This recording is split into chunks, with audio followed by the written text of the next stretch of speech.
Hey there, guys. Welcome back to another episode of the Untold with Ozzy. I am your host, as always, Ozzy. Before I get into a little recap of what I have been up to for the past 2 weeks, I wanted to tell you guys that in today's episode, we're going to be talking about something that I think will hit home for a lot of us, and that is how to get out of your lazy era. I cannot tell you how many times I have fallen off my morning routine, my gym routine, my water intake routine. But the important thing is that you have to do everything to get back on track if you want to live your life to its fullest potential. If you, sometimes when we want to live the life that we have been dreaming of, we sometimes need that extra push, that extra support to just get back on track of our routines.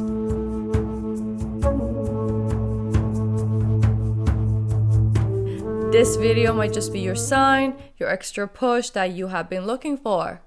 Whether you're listening on your commute, at the gym, or you're just kind of relaxing at home, make sure to stick with me because these tips might just be exactly what you needed to hear. If you haven't already followed me on Spotify, please do that already and make sure to give it a rate. If you're watching on YouTube channel, make sure to give it a little subscribe, give it a like, and leave a comment for me. I would love to get in touch with you guys. So for the past 2 weeks, as I've mentioned in my previous episode, I've started my rotation, my preceptorship rotation at the Royal Columbian Hospital. I have been working days and nights.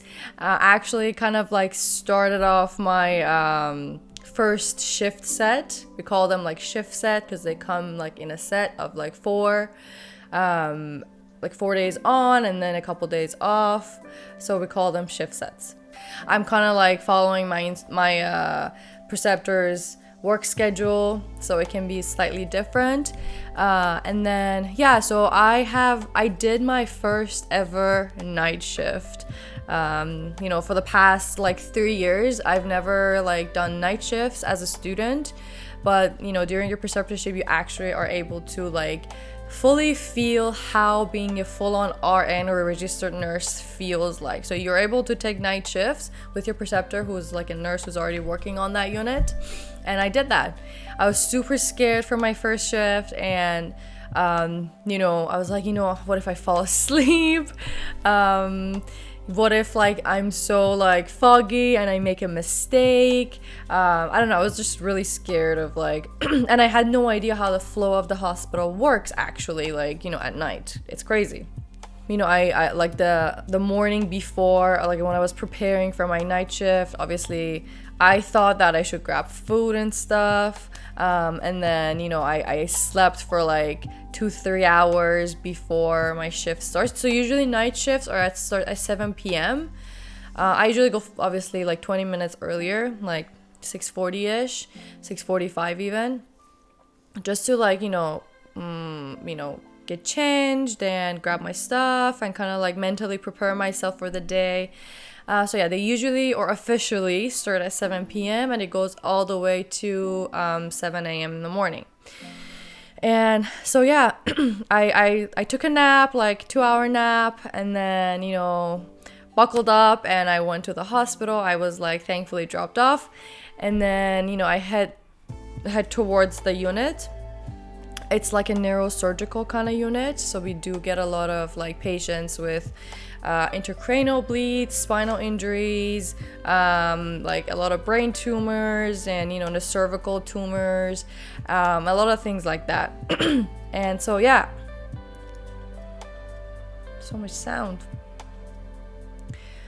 My apologies, guys. I feel like there might be a little bit of a background noise. I think it's just the garbage pickup making a lot of sounds, but I can't do anything about that. We'll just kind of have to wait for it to pass.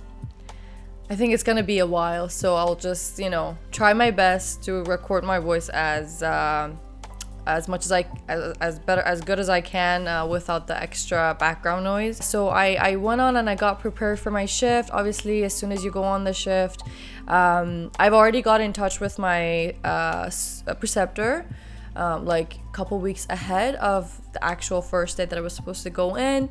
So, we're kind of acquainted. I already had done my term 8 in that specific unit, so I was quite familiar with the morning flow, not the night one. So I know a lot of people, so obviously, I introduced myself again to my preceptor and kind of we started chatting a little. And then usually as soon as the shifts kind of starts, the other nurses who were working in the morning, because there is a continuation of care, they have to give report to the nurses who will be taking care of their patient once they're gone. So we got report from the nurse who was taking care of the patients that would be transferred under our care. And after that, you will sit down with, so there's usually different teams on a unit. So we were on the team A, which is like the more acute side of things, and then team B is a bit less acute.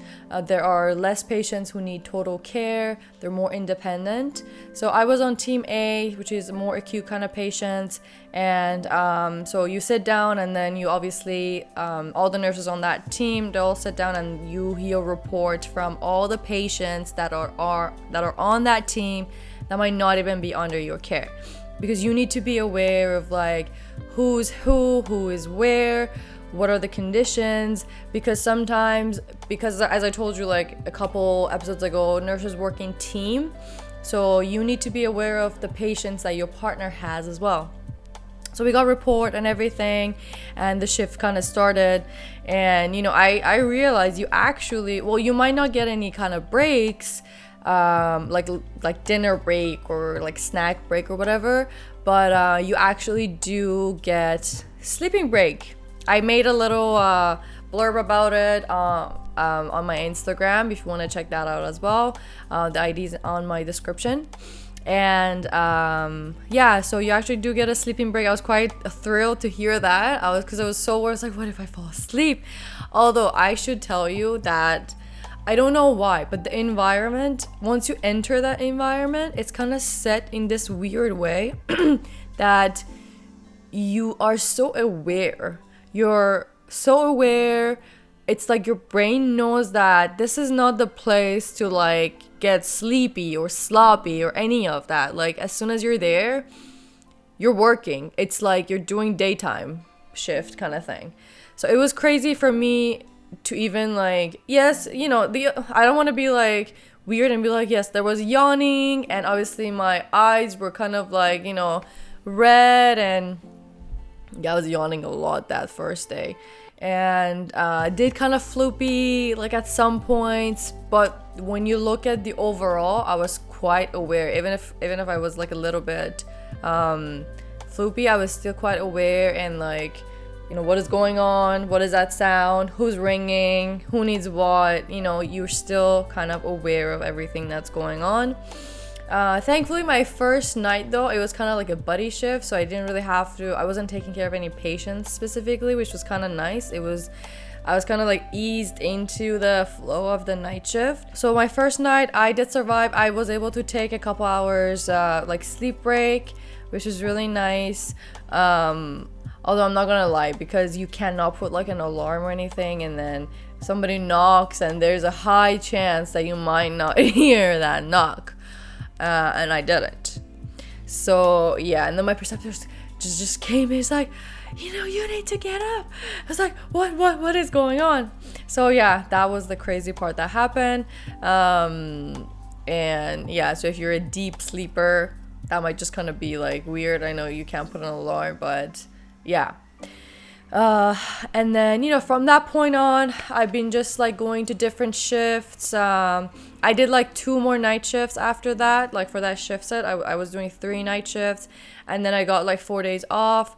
And then I went again last week, and I did 2 days on, and then 2 days, and then 2 nights again. I've been getting more patients, more responsibilities, and yeah, it's just been really nice like kind of like fully feeling what a registered nurse deals with on a daily and nightly basis. A lot of the issues that our healthcare system is facing, whether it being we're short staffed, our resources, and who is it allocated to. So maybe like I'll just do one episode in regards to that at some point as well. Just kind of to like raise some awareness of like what are the issues that we are facing within the healthcare system. But now, grab a little notebook or just sit back and relax. You don't have to. And let's just jump right into the 10 healthy habits that will help you rebuild or even just build your routine and help you achieve your goals and the dream life that you have been waiting for. Okay, habit number 1, the power of morning routine. And I know you've all heard it a million times, and but trust me, having a morning routine is a game changer. I feel like a lot of us know that like successful people have always been like, or swearing actually by their morning routine and how it kind of sets the intention for their day. Obviously you don't have to, like, every time I feel like I talk about morning routine with my friends or just like wherever, everyone's like, yeah, if you want to have a morning routine, you have to wake up at like 5 a.m. But you don't have to. No. I'm here to tell you that you do not have to be one of those early birds and wake up at like 5 a.m. in the morning if it's not your thing. But finding what works for you is the key here. So here's like a simple way of thinking about it. You wake up, you hydrate, you try to move your body, and you set your intention for your day. Personally, I kind of like to start my day off by, a glass of water or a glass of tea at some point, actually. So I'll just wait for my tea to wait till my tea is actually ready. I just kind of, that is like the start of my day. Having my morning tea is the start of my day. Do a little stretch. Sometimes I do my little workout in the morning, but sometimes I have to postpone it to later in the evening, depending on the day. But the important part is that every morning that I kind of wake up, I sit down behind my desk and I have this like gigantic calendar to-do list-ish with like note sections that I bought from Indigo. And I kind of like to jot down what are the tasks or errands that I'm supposed to run or do today, and kind of set the intention for the day. I'm aware of like what things I'm going to be doing that day.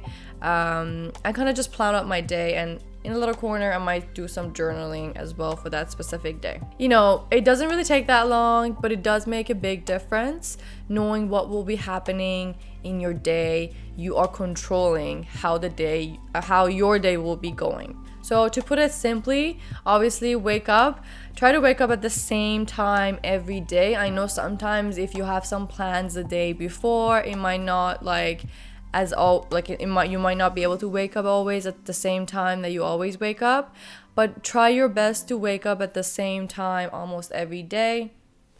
For those of you who work in healthcare, I do get it. It is just so hard to do that. The 4 days or the 5 days that you are working, I get it. Like, you cannot be waking up at the same time as you do on your days off.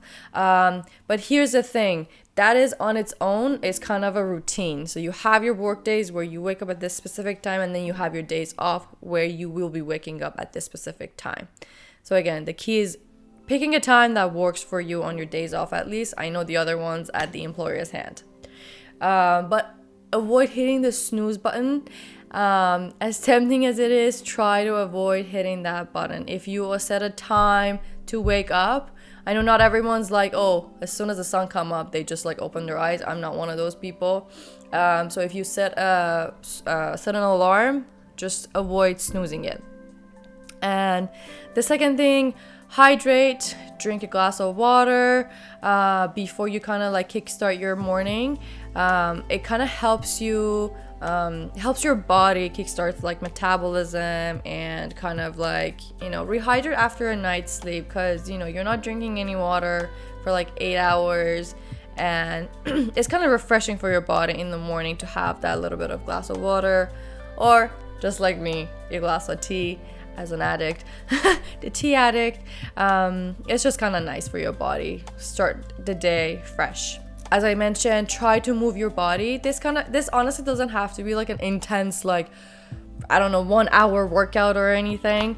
It can just be 10 minutes. If you have a mat, just set your mat like somewhere in the house. Just do a little stretch, 10 minutes, 5 minutes even. Doesn't have to be long.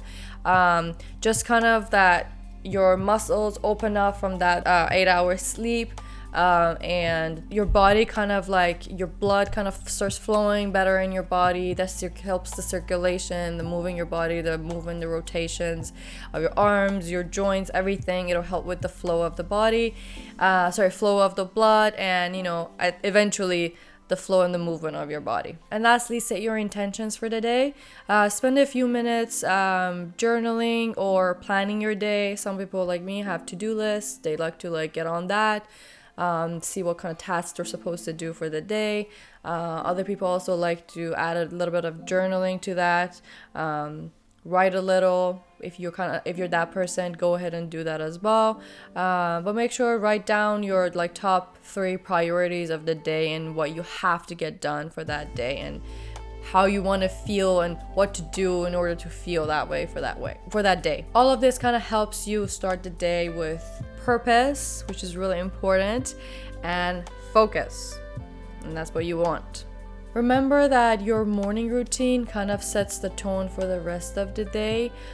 So make it something that you will look forward to, and it will positively influence your productivity throughout the day. You want to be doing things that you like, obviously. I know we don't always get to do the things that we like going to work and making money and all that stuff. No, I'm just joking. But yes, try to set the tone in a positive manner.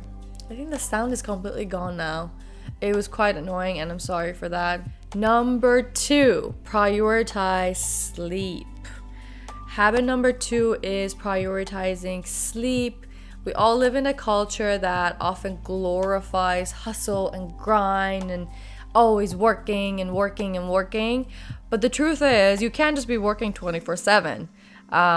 If your cup is empty, what are you gonna run on? You can't run on anything. You need to sleep. Try to aim for 7 hours to 9 hours if you have that privilege. Try to aim for that, because creating a bedtime routine that helps you relax and unwind, it can really impact every single day after that. Try to create a bedtime routine. It can be reading a book, taking a warm bath, practicing some relaxation techniques, or deep breathing, or meditation, doing meditation. All of this stuff can kind of be part of your sleeping routine or bedtime routine, whatever you want to call it. I'm not really sure. So let's dive a little deeper into why sleep is so important. It can impact your mental health, your physical health, and it'll impact your productivity for sure the day after, when you are waking up all energized and ready to get things done. Adequate sleep improves your mood. It reduces stress and anxiety, obviously. It helps your cognitive functioning, your decision making. Because when you're sleeping, during that sleeping time, your brain is processing information and consolidates memories, and it kind of gets the things done that it can't during the day when you're so focused on other tasks. Again, quality sleep will help with your physical health as well. It'll support your immune system. It will help repair the muscles. So if you work out, you do need a proper amount of sleep, a good quality sleep. It will help you maintain a healthy weight, not feel sluggish. So overall, it's really important for your physical well-being. And I mentioned productivity, and obviously when you are well rested, you will have more energy, you will have more focus, to be productive and live that dream life that we were talking about in the beginning. And you make better choices, better decisions, and you are more efficient during the day. As I mentioned, to prioritize your sleep, you need to create a bedtime routine. So you kind of have to like that unwinding process, maybe about an hour before your bedtime. Kind of like start your relaxation kind of like vibe at that point. Turn off electronics, or at least put them on silent, dim the lights in the house, and kind of like try to engage in more relaxing activities like reading and taking a bath, as I mentioned. Make sure you set a bedtime, so try to go to bed at the same time and wake up at the same time.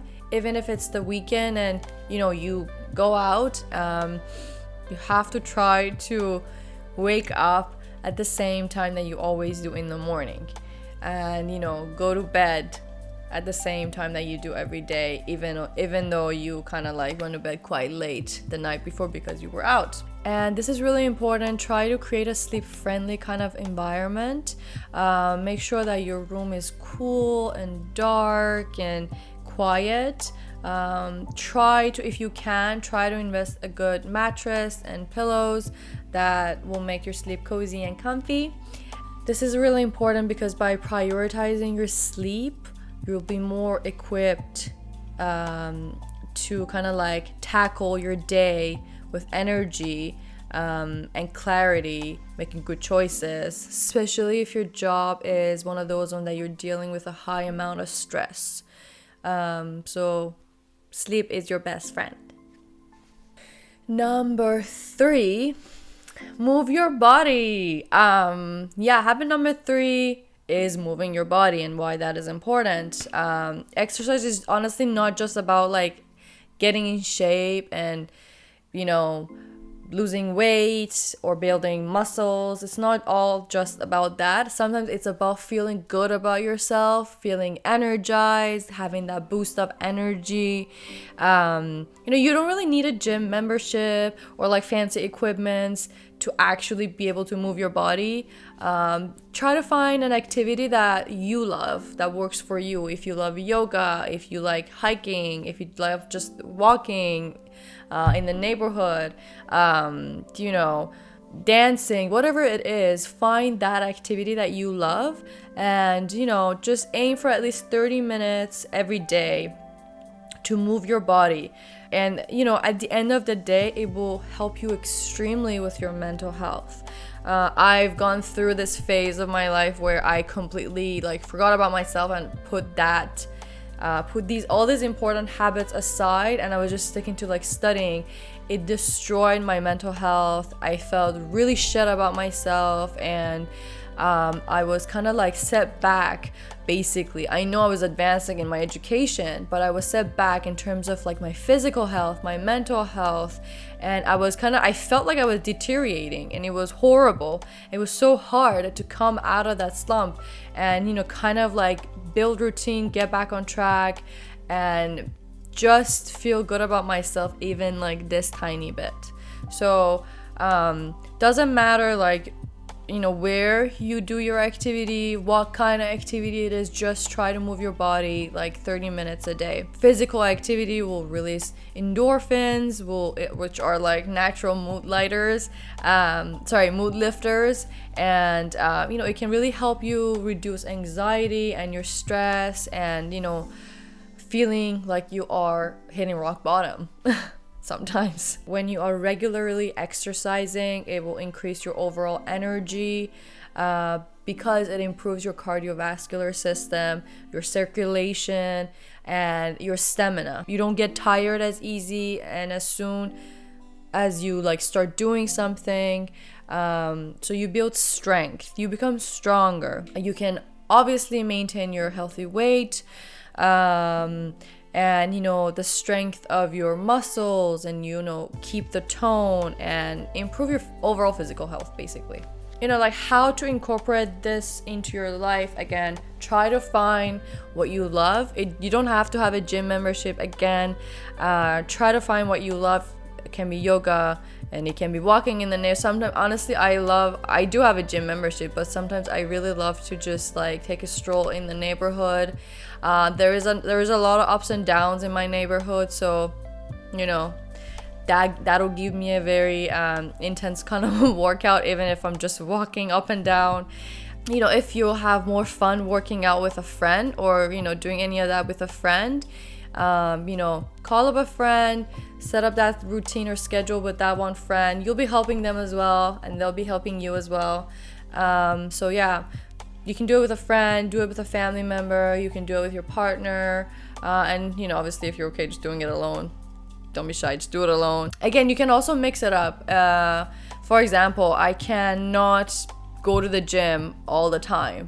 I like to mix it up. Sometimes, like for a week, I like to go to the gym, and then for another week I kind of like to maybe go swimming now with the summer coming, and then another week I kind of like to do a little bit of yoga.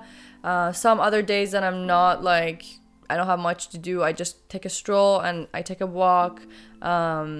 Yeah, so try to mix it up, make it more fun for yourself, because sometimes you do the same thing over and over, or you know, some sort of workout same over and over, it might just get a bit boring. So yeah, change it up, spice it up, mix it up, it'll be fun. So making movement a regular part of your day and your routine not only improves your physical health, but it really does boost your energy as well. Number 4. Number 4, mind your nutrition. Yes, we've all been hearing you are what you eat.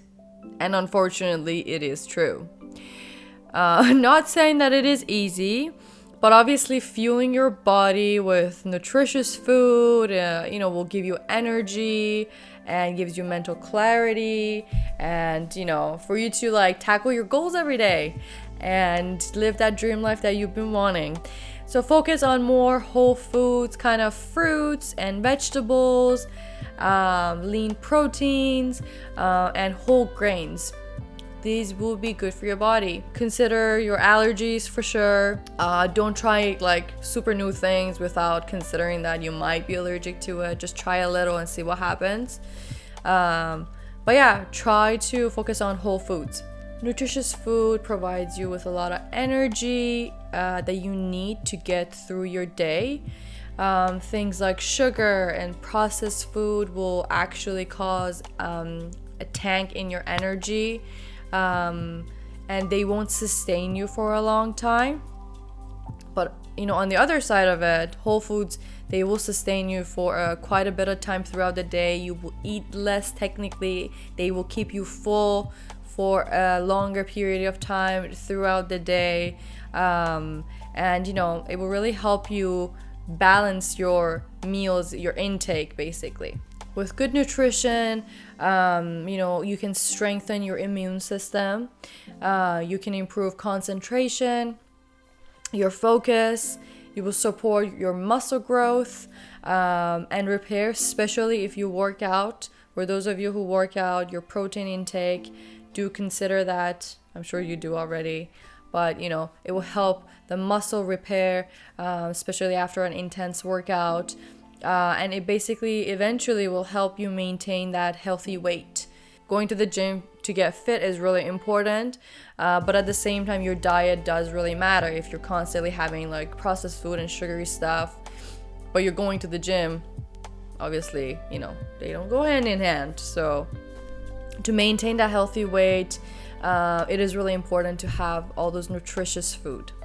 And I know, like for myself at least, I know a lot of people have a hard time, I guess, preparing meals. Meal prep, I think, comes in handy here if like you have free time on the weekend or whatever day that is your day off. Go grocery shopping and do a little bit of a meal prep for like the next 4 days, at least 4 or 5 days. There are a lot of free recipes online. There's so many free recipes on TikTok and Instagram. If you just search up healthy recipes, there's so many resources and so many amazing people who are trying to cook healthy meals, and kind of like they're teaching other people. So use those resources, learn from them, Most of them are quite easy, maybe like 20-minute, 30-minute cooking time. And it'll just be a fast thing, and you'll have food for like the next 4 or 5 days. You kind of have to remember that it's not about being perfect. It's just about making like healthier choices. Try to enjoy your treats in moderation. Sometimes, yes, not caving feels amazing, but focus on nourishing your body with wholesome foods, okay? So that's, I think, the key. Like, you can't be perfect. You just have to make healthier choices. That's all you can do. Healthy habit number 5, stay hydrated. It's the hardest thing in the world. This is the hardest thing in the world for me. Staying hydrated. I don't drink water. It is so hard to force myself to drink water. I know I've told you guys before. It's just so hard to drink water. I don't know why. Like, I see people and they like drink the entire jug of water, and I'm just like, how are you swallowing that? I don't know. Water is obviously essential almost for every function, every creature, almost. I'm not really sure. But it keeps your skin moist and glowing, helps with digestion, with concentration. So yeah, I know a lot of people say aim to like at least drink 8 cups of water, or say 8 glasses of water.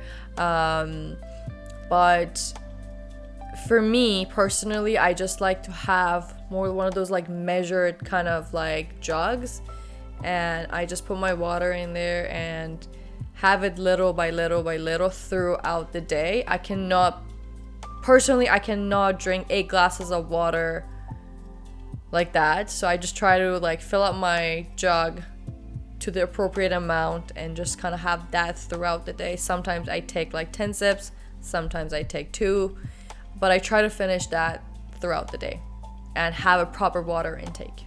I think we've all heard of like the benefits of water.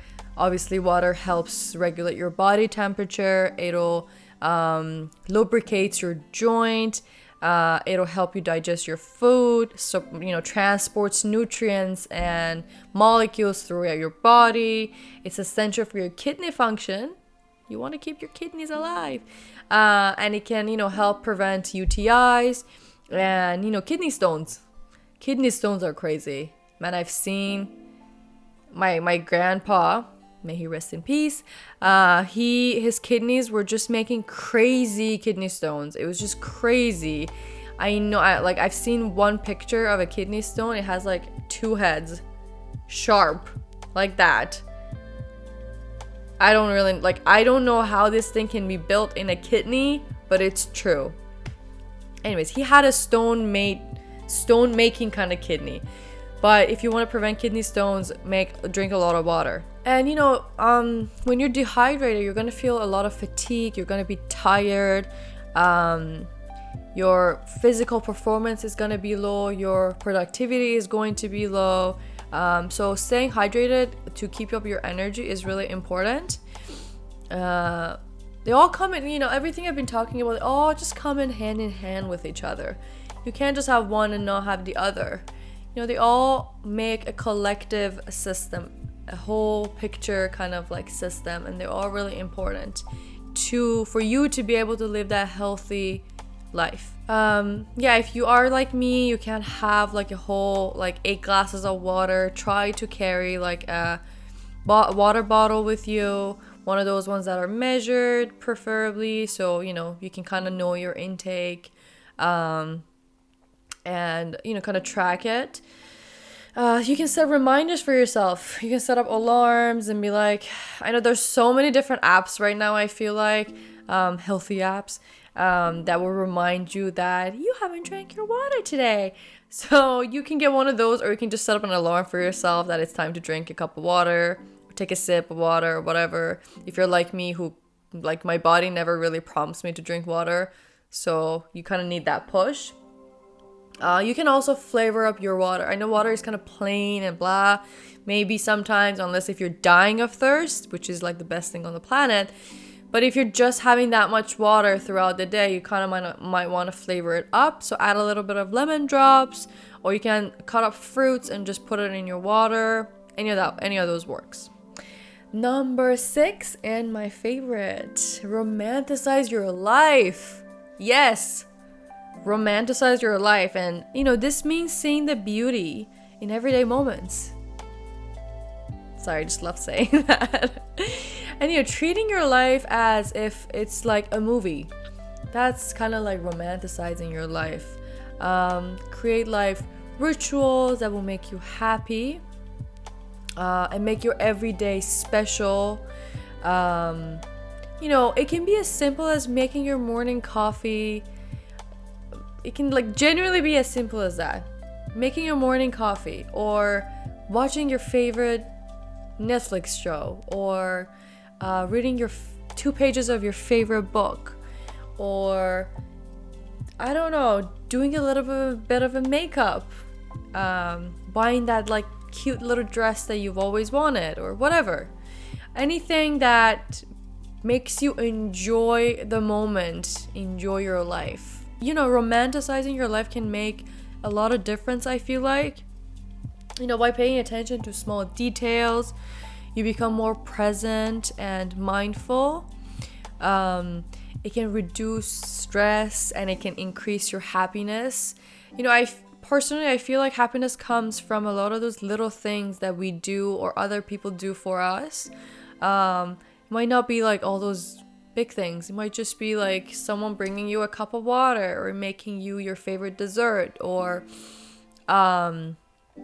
you going for a walk when there is a sunset, or waking up to the sunrise. It can be any of that. If you work from home, it can just be dressing up a little. Any of these stuff, as minor as it can be, it can have a huge impact in your happiness. So appreciate the little things. Foster a sense of gratitude for your just right now moments.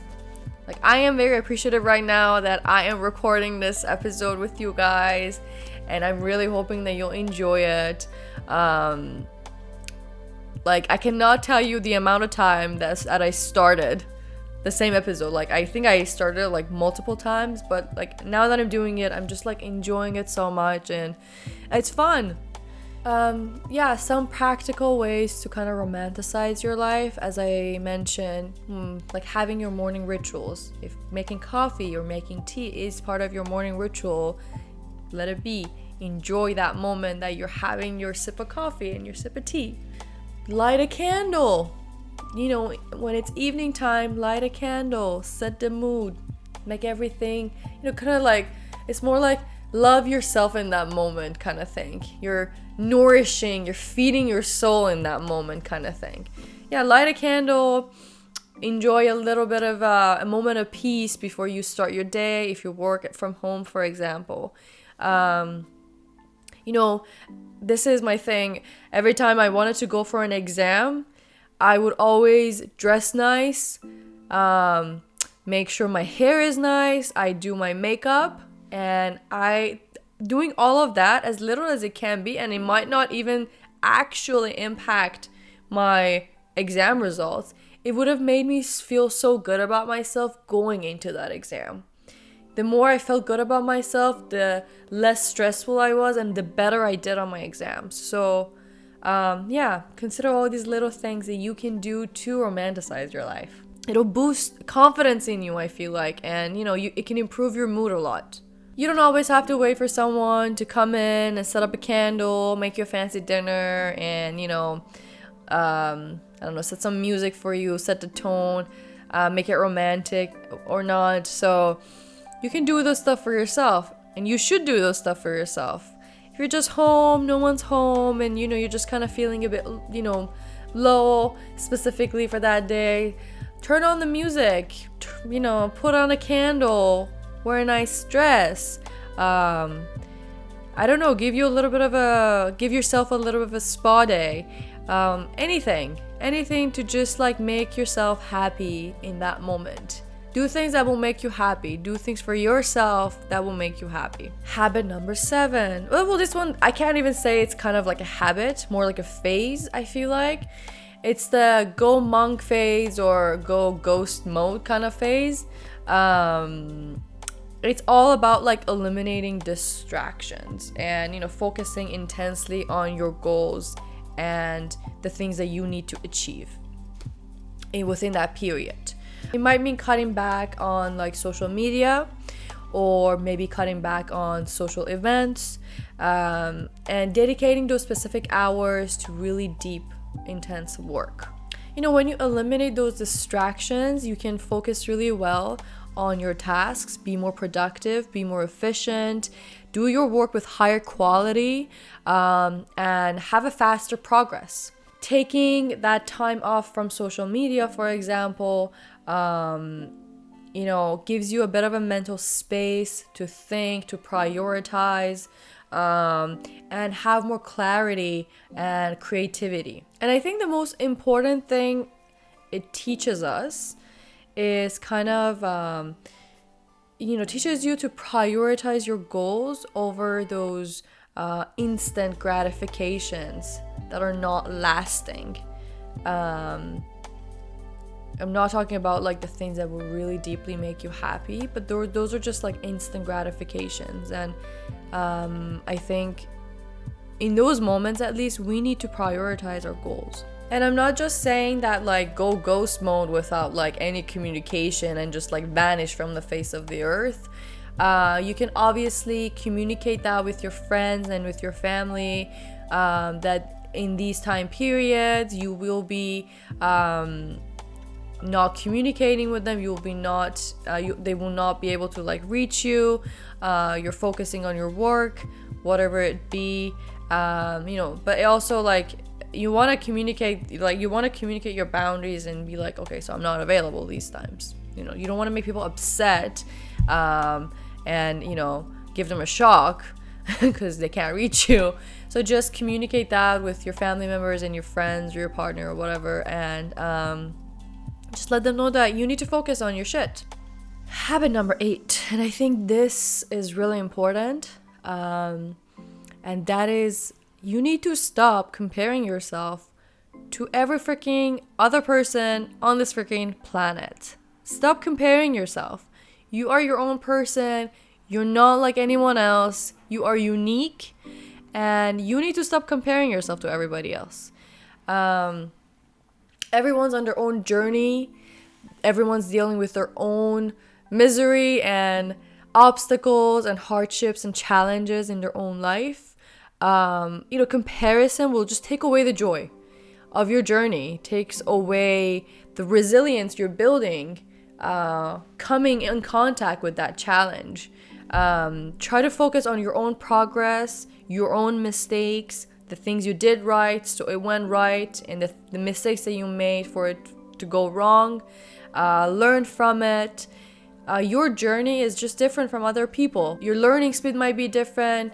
Your how fast you do things can be different from other people. So you're not like everybody else. So just don't compare yourself with other people. You need to celebrate your small victories, every milestones that you reach. I think you deserve a little bit of a celebration.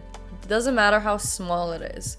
It doesn't matter who says it's small and it's nothing or whatever. It doesn't matter. You've achieved that. You were successful in that specific thing, and you need to celebrate yourself. You need to give yourself a little bit of a pat on the shoulder. You did good. I think in school, in professional schools, if you're in a professional program, these things happen a lot.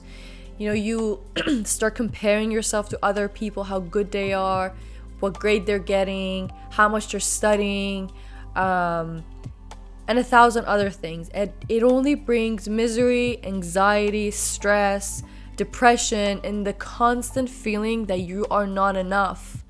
I've been there, I felt that way, and it just destroys your self-esteem.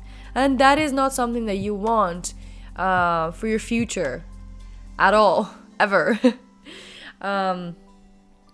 So you gotta learn, and I've learned this the hard way, so you gotta learn to focus on your path.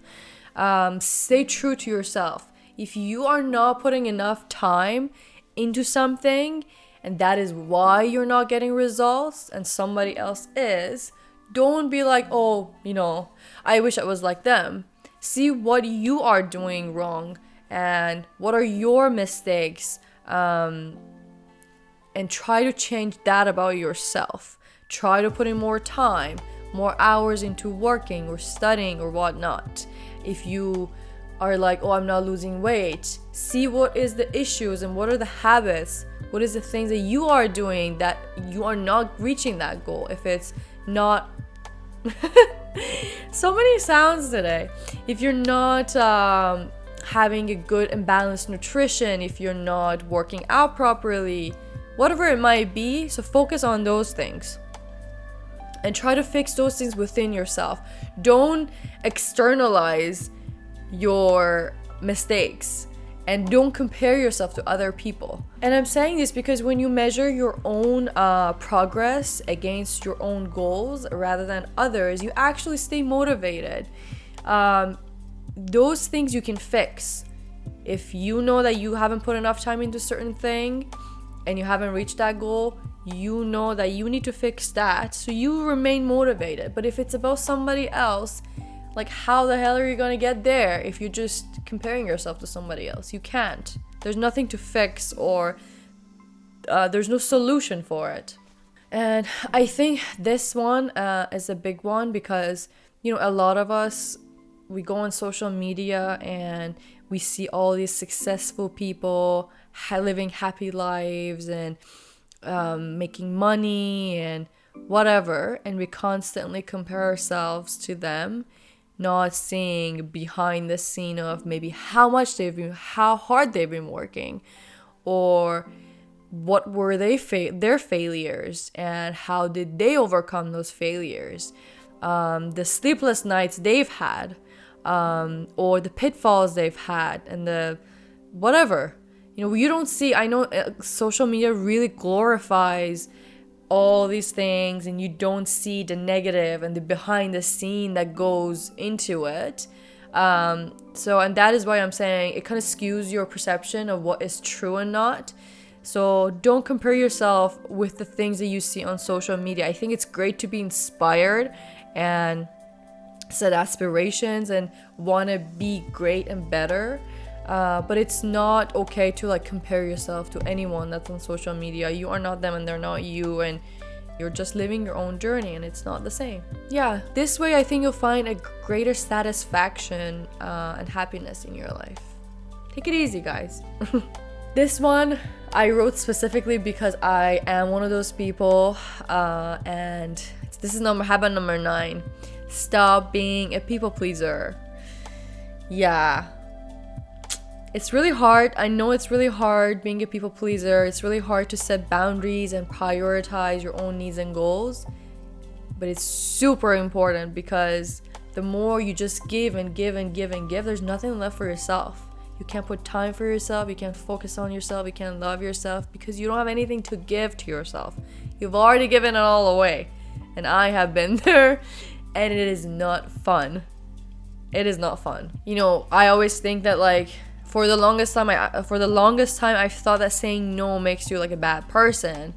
But the truth is, you need to take care of yourself. You need to set boundaries. You need to be able to say no when you don't want to do something, and when you have other priorities, and you need to say no.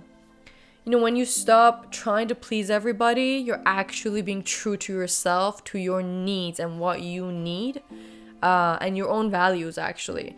It allows you to make better decisions in your life and actually be that best version of yourself. It brings authenticity. When you do prioritize yourself and your need, it will avoid that burnout, that exhaustion, the exactly what I said, that you don't have anything else to give to yourself because you're exhausted. You don't have anything left. You just want to sleep and die. I'm done for the day. This is it. I need to sleep. I can't handle anything else. I don't have any energy left to give to myself. So yeah, make sure to preserve that energy and resources to pursue your own happiness. And I think another important thing is that when you set boundaries, it will teach other people to respect your time and value the time that you are putting in for them as well. Like it will foster a healthier and a more balanced kind of relationship as well with other people. I know this can be really hard, so try to clearly define like what you are comfortable with and what you're not comfortable with.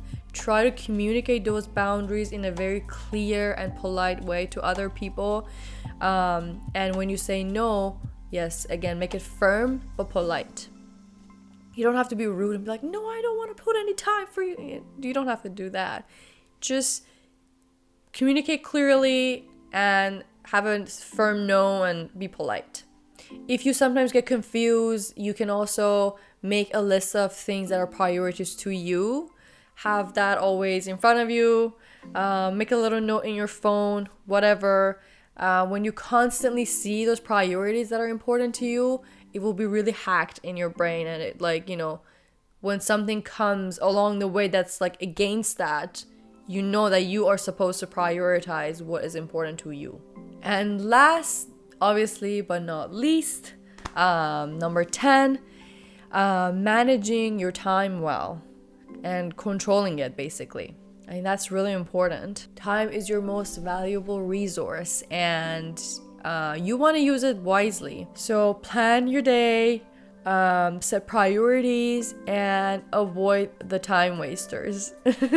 We all know, like, time management can impact your productivity.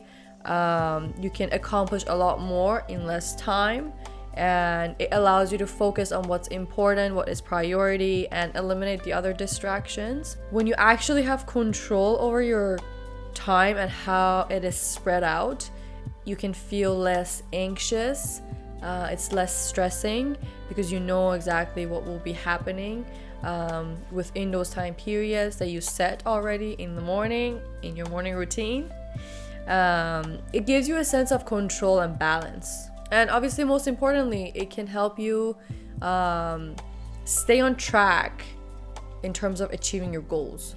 So, you know, it ensures you that you are making consistent progress throughout time. So start each day with a plan, write down your tasks, prioritize them based on importance and urgency and how fast they need to be get done. And you can also do time blocking. So allocate time or specific block of times to specific tasks, and it can really help you focus and multitask at the same time. Try to eliminate distractions. So identify your biggest time wasters. So for myself, when I want to study, I put my phone on a study focus kind of mode, and then I don't receive any notifications, no calls, no texts, nothing. And I always put my phone like heading like upside down, so I don't really see the light coming on and off or whatever. Kind of like set boundary in terms of like how much, because your phone really is distracting. My phone is really distracting to me, so I really need to put it on that like silent mode, because I don't want to know who's texting me or who's calling me or whatnot. As soon as I see the phone like lighting up, it just distracts me so much. It really helps me create a much more focused work environment. All right, everybody. There you have it. 10 healthy habits that will help you get out of your lazy era, build a healthy lifestyle, and get back on track with your life. Have that little push, that little support. It's a journey towards success, towards building that lifestyle. You will have setbacks. I'm hoping you won't, but you will eventually face some setbacks, and it's okay. It's a marathon, not a sprint. You will get there eventually, slowly. Be patient with yourself. Be kind to yourself. It's okay that you have downfalls and you fall off your routines and everything. It's okay. Just try to get back on track again. You know, you should start small, but be consistent with it. Again, celebrate your small progress. You romanticize your life and your small victories. And yeah, I really hope that you found this episode helpful. Please share it with your family, with your friends who might also need a little bit of motivation. They're going through something and they want to get back on track with their life. Don't forget to subscribe for more tips and inspirations. And if you're watching on YouTube, don't forget to hit that like button and leave a comment for me below. And I would love to know your thoughts about this episode, and if you liked it, if you want me to make anything related to this, or just any other topic that you are interested and you want me to make a video about it. Thank you again for tuning in and staying with me to this point. I really appreciate you guys. I love you guys, and thanks for listening. Thanks for watching. And until next time, keep striving. Toodles!